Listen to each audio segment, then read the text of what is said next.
আমি মিমি। তো আমার ফার্স্ট ব্লগে তোমাদের স্বাগতম জানিয়ে আমি আমার ভিডিওটা স্টার্ট করছি। এখানে আমি আলুগুলোকে আগে থেকে কেটে ধুয়ে নুন হলুদ মাখিয়ে রেখে দিয়েছি।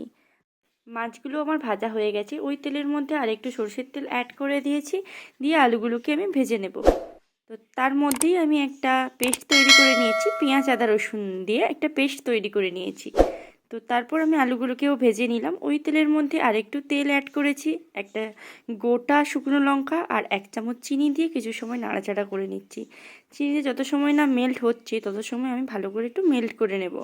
তারপর আমি 1 চামচ শুকনো গুঁড়ো লঙ্কার গুঁড়ো একটা অ্যাড করে দিচ্ছি। দিয়ে তারপর আমি দিয়ে দিচ্ছি আদা রসুনের পেস্ট, 2 চামচ আদা রসুনের পেস্ট দিয়ে দিয়েছি, আদা রসুন পেঁয়াজের। তো পেস্টটা দিয়ে কিছু সময় নাড়াচাড়া করে নেব। তারপর আমি দিয়ে দেবো মিট মশলার গুঁড়ো।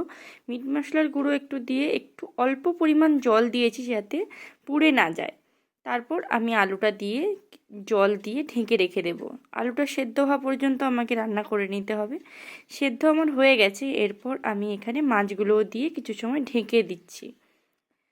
দেখুন কত সুন্দরভাবে লাল লাল ঝোল তৈরি হয়ে গেছে। যদি তোমাদের এরকম ভিডিও ভালো লাগে তাহলে অবশ্যই আমার চ্যানেলটিকে সাবস্ক্রাইব করে দিও এবং পাশে থাকা বেল আইকনটিও প্রেস করে দিও। দেখা হচ্ছে নেক্সট ভিডিও।